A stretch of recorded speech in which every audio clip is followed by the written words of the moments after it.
Hi folks, welcome back to Northwest Bushcraft. Thanks for bearing with me. I've not had a video on for a while, but I've been really busy doing sort of teaching on one thing and another, not least of which growing a beard.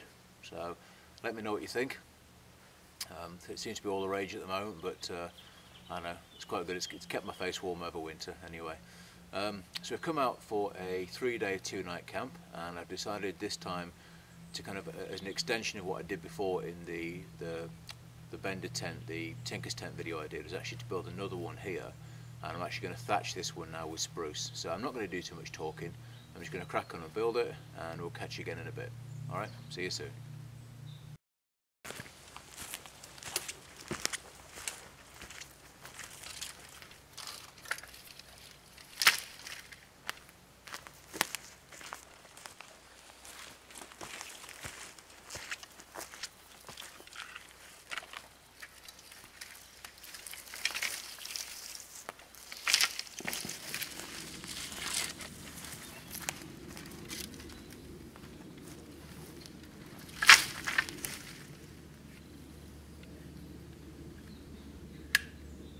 Okay, so I've gathered quite a bit of hazel now. I'm going to start making it. What I've done first, of course, is to make sure there's nothing above that's going to come and fall on me during the night, and left and right as well.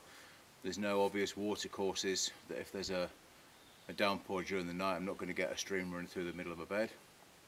There's no animal tracks coming through this part of the forest either, so next thing, let's start getting it made.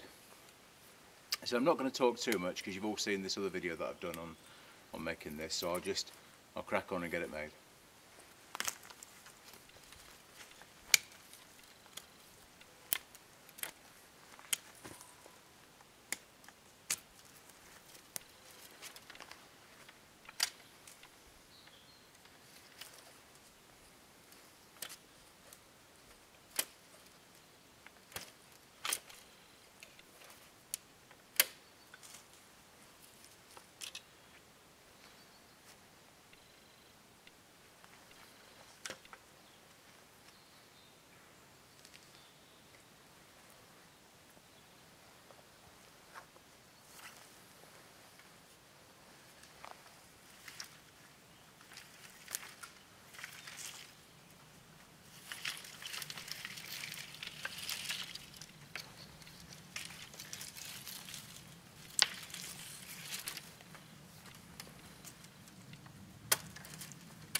great thing about hazel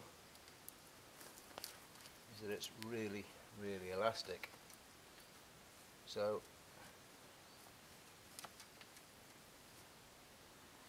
the natural springiness is actually holding itself.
And all we're doing here is just weaving a kind of lateral or horizontal thinner hazel withies in. It's a good idea to start with the thicker end towards the ends, because then these will then weave fairly easily in and out here. And we just carry on until we get to the top.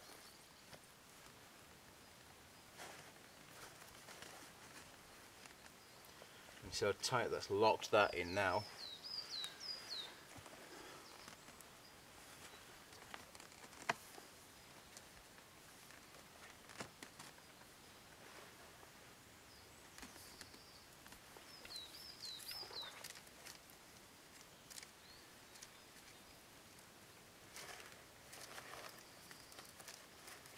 It's an incredibly flexible and versatile material to work with, hazel.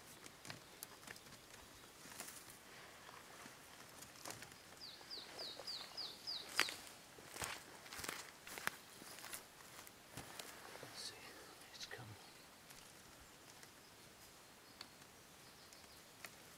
through there, down, up.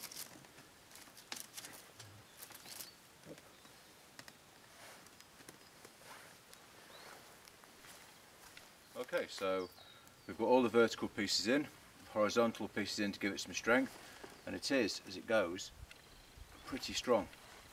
So these bits here, you could either leave them on as an extra porch and kind of thatch those in as well, or just for some added integrity, start weaving them back in on itself.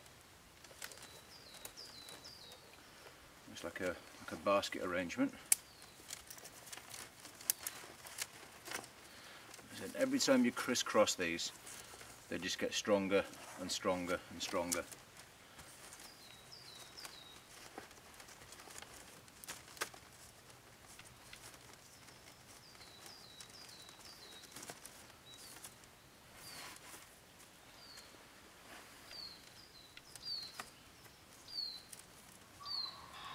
Okay, a crazy pheasant in the background.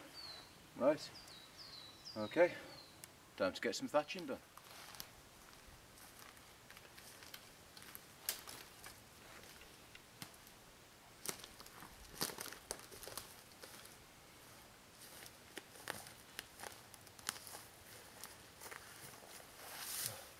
Right, so the frame's pretty much built. It's quite strong as it goes. So you've got the uprights coming across. There's actually, the last time I did this, I had quite a lot of people wanted to know what knots I'd used and what cordage, and actually there's only 3 bits of paracord on this, and that's literally just to hold the very first hoop together. The rest of it is actually just held in by friction. You know, it's got a natural spring to it, so once that front arch is on, put the uprights at the back, bend it in, and as it's trying to spring up, it's actually holding itself against the hoop. And then obviously the more horizontal pieces you put in, the stronger it goes. So time to start thatching now. Now the trick with thatching with this spruce is quite good, and there's no shortage of spruce around here, so I can be overly generous with it. But the trick is to start at the bottom and work your way up. Same as you've got tiles in your house. If you look at them, they start at the bottom and work their way up so the rain just runs down. So, and I would advise wearing gloves, because they're not the softest thing in the world and they can be quite spiky. So start at the bottom, and it's simply a case of, again, just weaving more and more pieces in.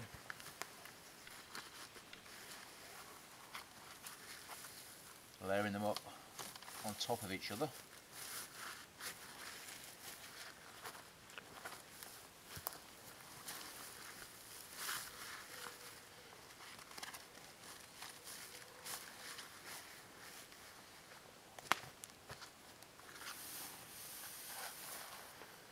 And we just continue in the same vein all the way around.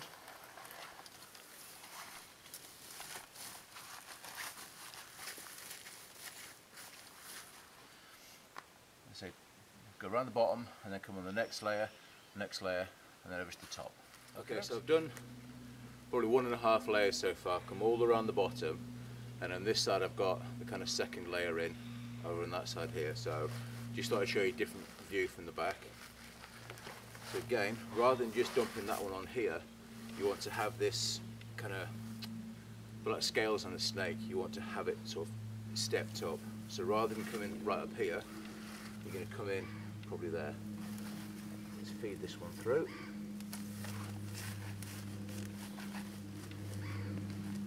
Let's grab another one.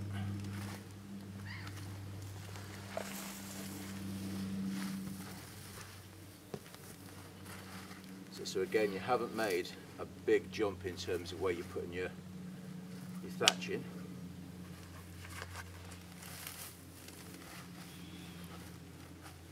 That's it. Just carry on with more of the same.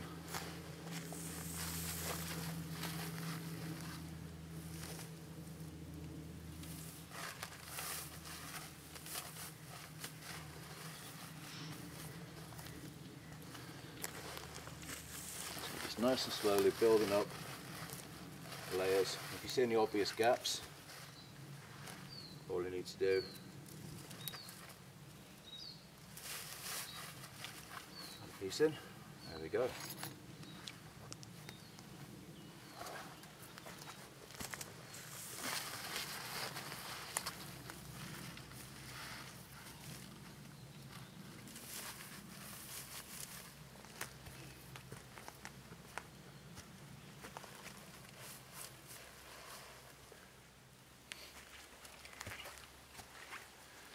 Okay, well, that's pretty much it. It's done. It's thatched bottom to top, and I've made sure inside, you look inside, there's no obvious light leaks inside, and obviously where light gets in, rain's going to get in just in case. So the last few boughs that I've got, I'm just going to run around the front here to stop any rain ingress coming into the front. Obviously the beauty with this domed shape is that the branches in the tree naturally follow the shape. So when they lay on, they naturally follow the contour. So but for now, just finish it off. I'm just going to go have a run around the front into with a few more of these. Last few boughs around the front. That's it, last one. And again, have it running downhill.